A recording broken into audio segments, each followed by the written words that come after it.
This live video stream is made possible in part by WLCN's live stream technology sponsor, Me Realty, located at 602 Keokuk Street in Lincoln, and online at merealty.com.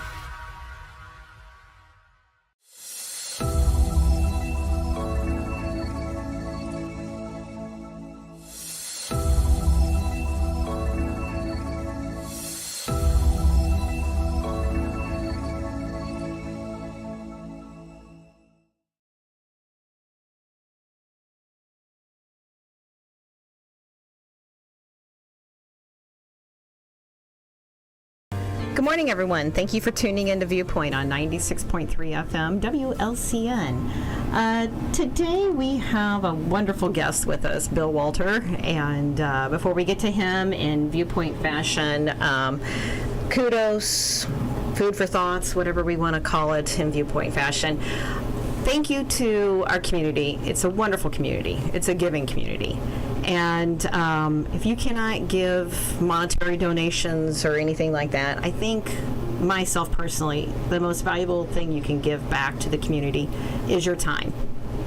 Volunteer in a civic duty, your church, whatever it may be. Don't forget about giving back throughout the year. But again, if you don't have anything in the pocketbook to give, it's your time. Your time is the most valuable, that I think. So anyway, so Merry Christmas to everybody, and we'll turn it over to Mr. Bill Walter. He's overseeing the project of the Logan County Courthouse. Welcome, sir. Thank you very much. Thanks. It's good to be here again. Yeah, I've listened to you. How many times have you been on Viewpoint with Bill and Judy? 10 maybe, in that ballpark. They all seem to be strategically placed. There's always something happening, or I think a couple of times we got together and nothing was happening. Thank you, Mr. COVID. Yeah. We managed to get through that successfully. We have made and reached some milestones since the last time I was here.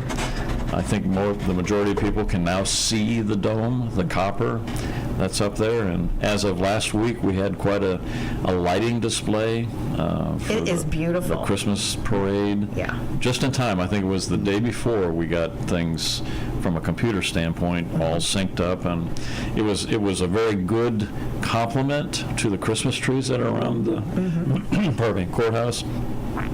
I enjoy seeing that, whether anything is being done to the courthouse or not.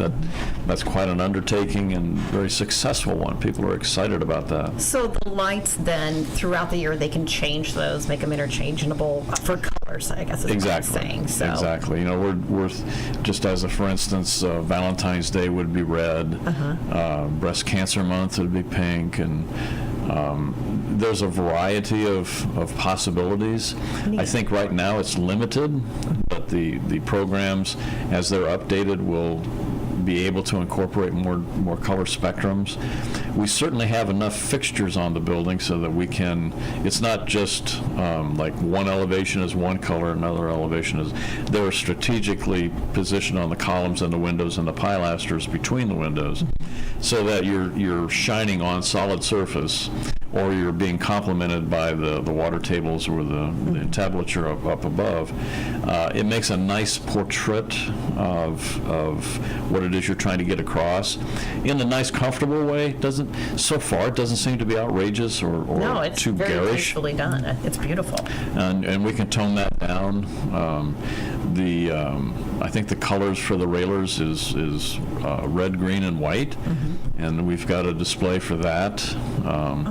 The white is nicely situated in terms of the inside corners and the outside corners, so it reflects nicely on the red and the green. And then, of course, pardon me, Christmas, like we had for the parade, you can't beat red and green. You can't beat it. So we're looking forward to getting the clocks in the dome refurbished. They're working now. A lot of it had to be done inside the courthouse, and I won't get overly descriptive, but it had accumulated enough debris where it was compromising the activity of the clocks. So we got that all cleaned up, and the clocks are functioning. But we need to. It's an old Seth Thomas, so we have to get somebody that's very knowledgeable about that kind of mechanism. We want to get him in to clean it and lubricate it, and then make sure that it lasts another 25 years. Whereabouts are they from then? I mean, just for our listeners to understand, this is such a huge undertaking and a slow and tedious process that you just don't call somebody from Springfield or Peoria and say, hey, come down, or do you? Or is there someone local? You would be fascinated in knowing that there are a lot of individuals that do that. Really? You just can't find them. And that's the difficulty that's been present for the last 4 or 5 years. People have been compromised because of the change of life that we've undergone because of COVID. So they've restructured their business, or they've combined forces with other companies. There was a clock company out of South Charleston, Ohio, that last worked on the clock in 2012. We contacted them, and life is good. They are way too busy to be able to come over in a timely enough fashion to work on this. There's a company out of Indianapolis that looks very favorable, and there's another one out of Arkansas Oh, wow. that is willing to come up. So they're strategically placed, and whether it's Capitol buildings or courthouses or churches, and saying the word churches reminds me that the bell more than likely will go back up on the roof. We took that down at the very beginning of the project to keep it safe. All the mechanisms are still there. They have to be put back together strategically, and possibly some new parts here and there. But we want to put the bell back on so that it chimes the way it's supposed to, and actually synchronizes with the hands on the clock. So we're looking forward to that. Pardon me. And at the same time, we'll look at lighting the back face of the clocks. We're looking at lighting the cupola, as opposed to louvers that was in the cupola before. We put windows in with a little vent space, so we can illuminate the interior of the cupola, and it'll radiate out through those windows. Just as a compliment, we're not bringing sailors home from their long journey out the ocean. And then we want to strategically place lights on the copper itself in a fashion that's not going to detract from the clock faces. Those will be illuminated, and the last thing we want to do is light it up so you can't tell that. So by the time we're done, we want that to look just as outstanding as what we think the base of the courthouse looks now, with its red and green. Well, we welcome callers to call in at 217-648-5510. I did have a couple of people stop me on the street and said, okay, can you ask a couple of questions? And I said, sure. So one of them was about the copper you mentioned on top. And they were saying to ask you, it would have been nice to see that copper stay, nice and pristine and bright, and not show age, I guess you could say, the proper terminology. Right. Is there a process to put on that copper? I'm sure it's too late, or was that discussed at all or not? We went all the way from copper itself in its purest form to a polymer-coated metal that simulates the appearance of copper. The problem with that is the metal is treated that way, and when you go to bend it and create all of the filigree and details that are on the metal now, that compromises that coating. Okay. So that has a very short lifespan as a result. The copper itself, you can if somebody with incredible amounts of money would be willing to donate it, we can get up to the courthouse every 2 to 3 years, clean it yeah. and put, you can put an Imron. It's kind of like a clear coating over the top, but unfortunately that's a maintenance item. Right. It will only last so long, and then you start getting blotches on the copper. So the industry as a whole is faced with that dilemma. How do we keep it looking bright and shiny like a penny? Well, you can get somebody up there with toothpaste and a toothbrush and clean it like we do our pennies. But it's not practical, and people in general have gotten accustomed to the fact that we're just going to watch it go through its progressive aging, which is the bronze look to begin with, and then it gets duller, and then you start getting the patina, the green patina after 20, 25 years. And it depends on what the industry is doing with the atmosphere, but it was severely looked at, and I want to emphasize the word severe. People were very intent on seeing what can be done to affect either long-term or on a continual basis. What is the cost of maintaining the bright, shiny look? It just is not practical. Right. And that's what they were saying. They were imagining it. It probably wasn't, but they said, so we asked. Exactly. We'll ask the question. And Dave, we mentioned Dave earlier. Mr. Blankenship was very instrumental in doing research and helping explain to some of the people on the board and the community that we've pretty much exhausted the opportunities to find out how to do this, and that. Right. The other question somebody had was, it was leaking into the circuit clerk's office. Has it stopped leaking into their office? We are in the throes of completing the final we called it water table. That's just a more horizontal section of the dome where the copper is being applied. We extracted the last of the scaffolding and the beams that perforated the dome from a structural standpoint. We got those out of the way so that we can complete the copper. That will successfully arrest all water penetration. For the last year or two, we've been able to contain any waters that come through the copper shell, if you will. So no water has gotten into the third floor. There have been occasions where we had to tweak this or tweak that when we saw a couple of ceiling tiles start getting a little damp, so we took care of it. So I would say, by and large, everything has been contained, and she does not have that problem. Wonderful, wonderful. So, now I notice walking by, got people inside working now. So, and I know we've, as I said, the circuit clerk, moved across the street and everything. So, how's that work progressing inside the courthouse? We are, as you're aware, 2 years ago we started with the geothermal activity outside and drilled and planted, I think it was 37 cores. And the mechanics, or a mechanical portion of that on the interior, took off right immediately after that was completed. And I would say right now that CTS, who is governing that particular portion of the project, is looking at maybe February, March for being complete. We were talking off air a little bit as to how things were impacted because of the inability to get materials and equipment on a timely basis or in a timely basis. And they meaning the HVAC folks, were severely handicapped because so many pieces we couldn't get for months. And then when you get promises, then it's added to another 2 to 3 months.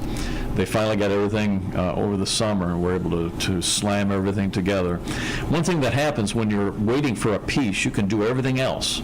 So that when that piece finally comes in, then it's just a matter of bim, bam, boom, putting things together, and that worked fine. So I took a long way around to answer your question. It's okay, no? No, I get what the question was. So. February or March, the activity inside from that standpoint should be done.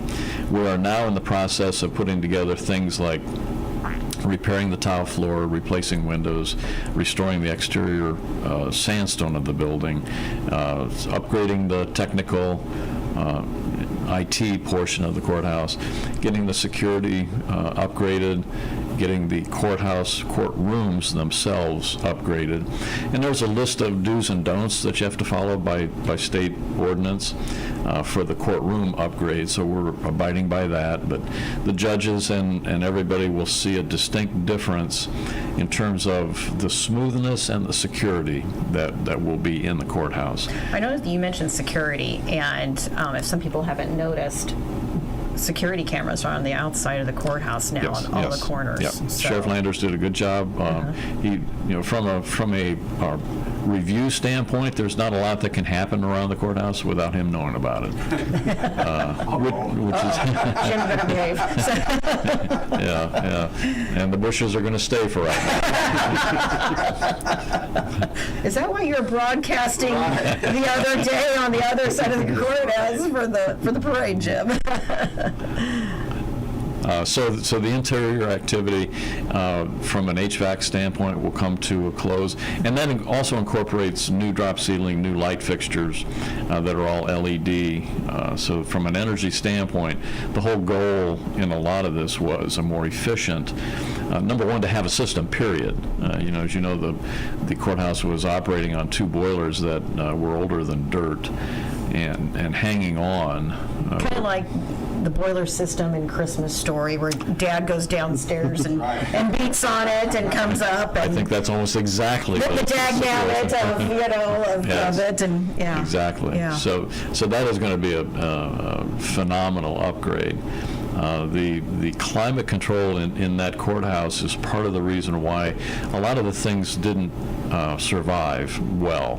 The wood finishes, etc., The tile floor suffered because of the radical changes in the moisture content and the humidity and the temperature swings, et cetera. But that's all been taken care of. So I dare say that everybody that goes into the courthouse will be very comfortable, very pleasant. You know, it's not going to attack you. It's just going to feel comfortable.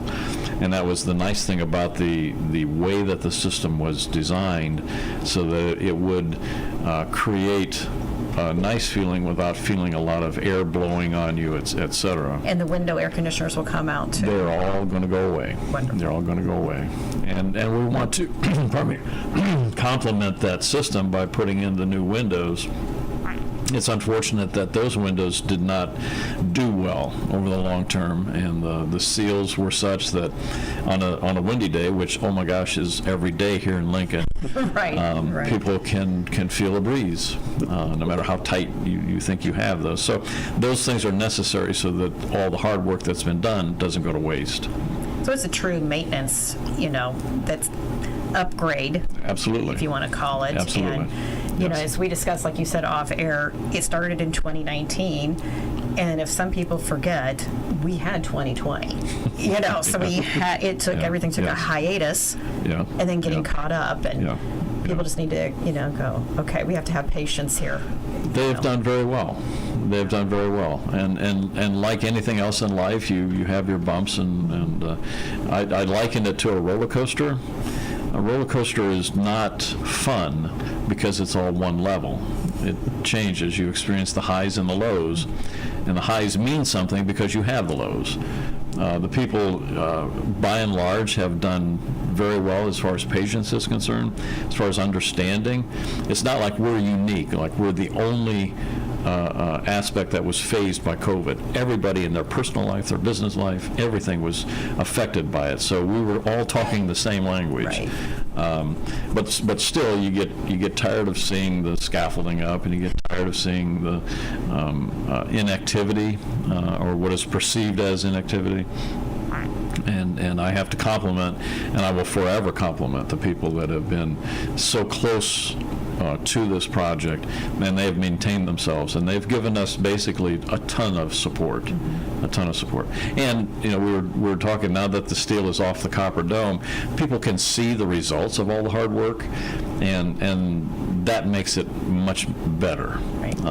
We don't have to keep promising. We can say, there it is. And we talked before on the show started that the lighting that just kind of came together last week, that was there for the parade last week, is phenomenal. It really takes a structure that is and always will be historically significant, and accentuates all the beautiful aspects of it, and kind of makes it the focal point that it was and always will be. That much better. People will come off the highway like they always have just to see this building. Well, and too, like we talked too, the referendum. I mean, kudos to everybody to pass a referendum to actually take care of this historic landmark, Absolutely. part of our history. Yes. Here in Logan County. Absolutely. So it takes a village, and obviously the village is working great. Yes. And like you said too, people need to be compassionate and understanding. If they drive by, don't see anybody outside working. There's a lot going on inside. Yes. Yeah. Absolutely. So in your crystal ball, in the movie Money Pit, 2 weeks. When do you think in your crystal ball do you possibly, and I'm not going to hold you to it, you think we can be wrapping up? Or possibly? We will have... And I know you've got bumps and bruises down the road, too. Yeah, so we're getting underway with Phase 2, and we fully anticipate by the end of 2020... Wow, this is 20. Well, yeah, we're in 2023. Yeah. Where does time go? By the end of 2024, we are looking at being substantially complete with everything. The projects that will be done this year are more short in duration. They're quick in, quick out. Some of them Now, having said that, I'm sure that the inconvenience that will be levied to the people walking around inside, they won't think that it's short-term. Right. But basically, we are trying to schedule it, trying to set it up so that it mitigates all of the inconveniences, that people will still be able to conduct themselves inside the courthouse, that we won't have the massive moving over to the OR building or evacuating entire floors, et cetera. So yes, in the end of 2024, that's my crystal ball. It's a little cloudy on this side, but for the most part, that's what we see. And then add 2 weeks to that. If you will, please. Yes, Yes. 2 weeks to that, got it. So, yes. No matter what question you ask, 2 weeks. Got Yes. it. Yes, precisely. One of my favorite movies. So we said that you drive once a week here from Ohio. Yes. Where else is the rest of your crew from? Are they local? Are they all out of Ohio? Or We have advantages, and we like to use that word. In Georgia, we have some on the East Coast, but the majority do come from Ohio. When you say crews, I'm just the project manager on this particular project, so it's more of an office. You can be behind the scenes, and like COVID has taught us, you can be anywhere on the planet Right. and conduct business.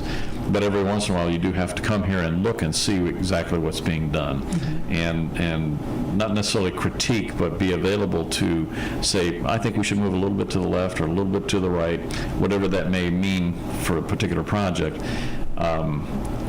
They do well being strategically placed, not position or territory, but behind a computer or in front of a Zoom. I mean, Zoom has taken off. I guess we can thank COVID for that. But it has made transportation instantaneous.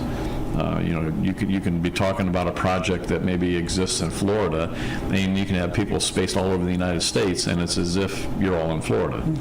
And the same thing goes here. I can conduct business and talk to people, and they don't have to get in their vehicle and meet. There's such an interesting production while you drive, if you use it right, but there was also a significant waste of time and energy. right. We don't have that anymore. As a society, we're so fast. We insist on that. We put our own gun to our own head and say we have to maintain this pace.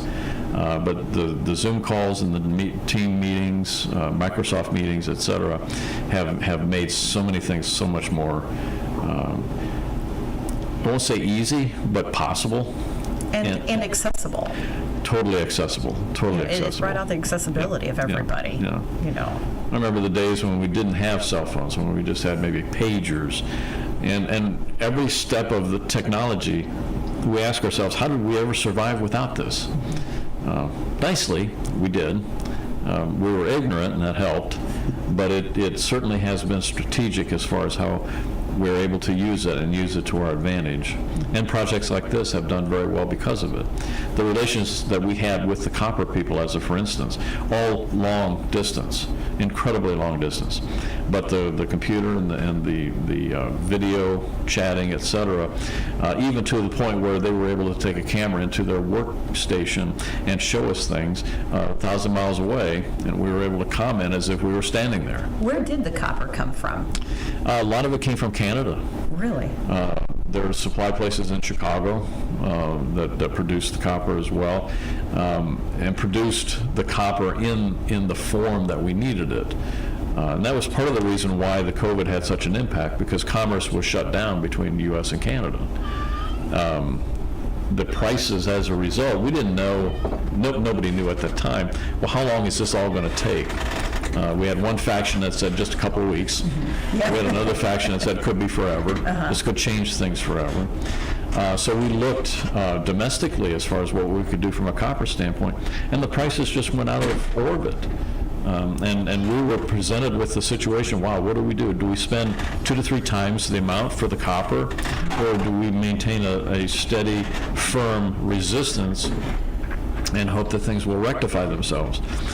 Which turned out to be the case. We were able to work with the suppliers and contractors and get our prices back down, And then it all came together when the commerce opened back up between us. Oh, that's wonderful. Yeah, it really worked out well. It took a long time, but I think from a monetary standpoint, we saved a considerable amount of money.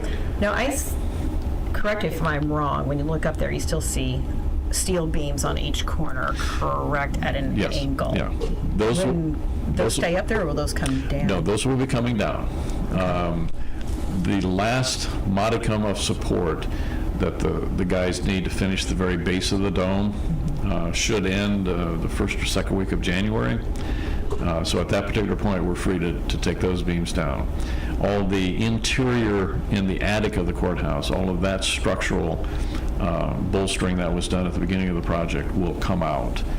So I dare say by the end of January, it will all be gone. In 2 weeks. Thank you very much. Thank you very much. You are getting the gist of the scheduling. Yes, precisely. Well, and people need to realize too. I mean, it's winter. It's Illinois. Yeah. You know, we could get a big snowstorm, at the drop of the hat that Yes. pushes some Yeah. things back. Yeah. And it circles back to what you said too. Technology, we're speedy, we're fast, we're expecting everything fast.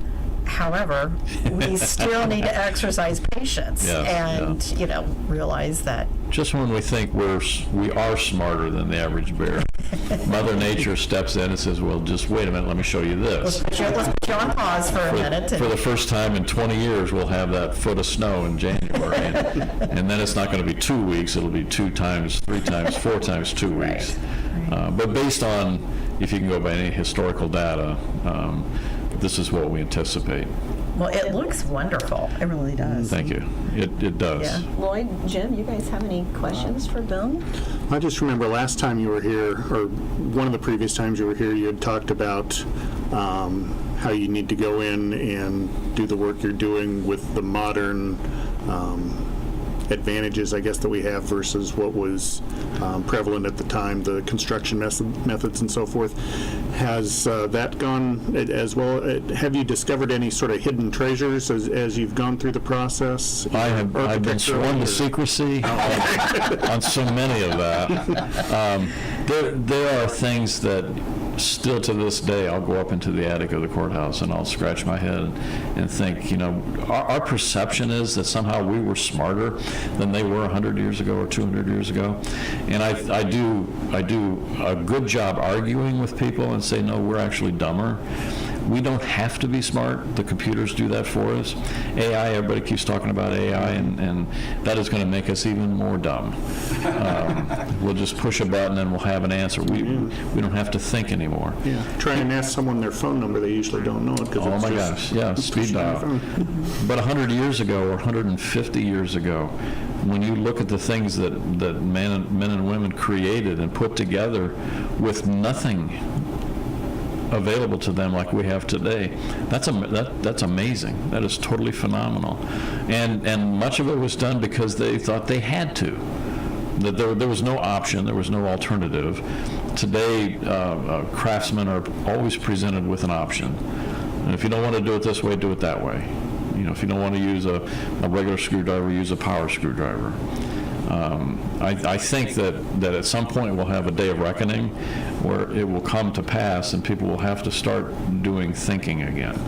Not sure how that's going to happen, and that's the cloudy part of my crystal ball. I'm not sure where or how that's going to come about, but I think to your point that it is amazing that we are now doing things from a technical standpoint that are far more advanced.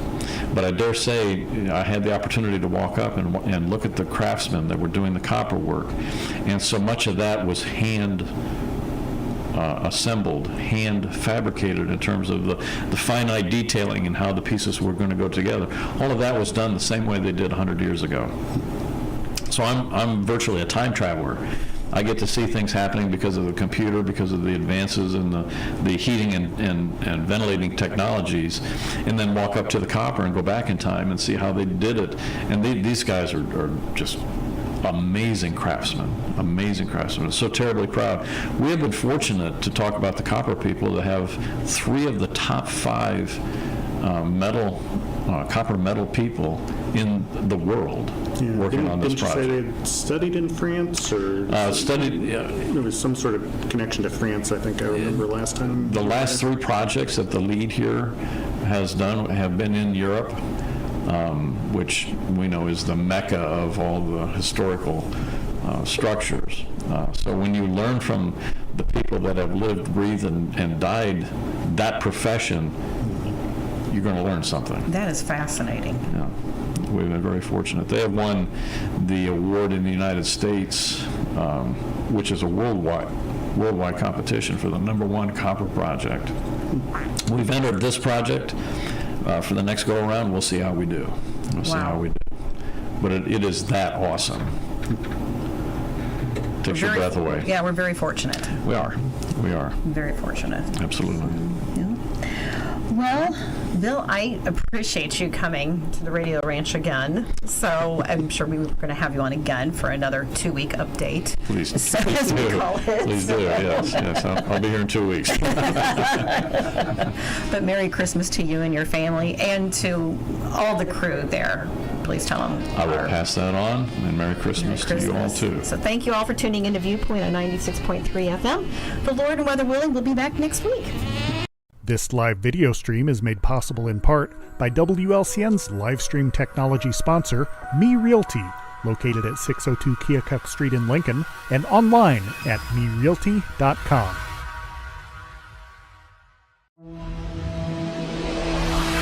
The preceding program is a presentation of WLCN 96.3 FM and WLCNonline.com.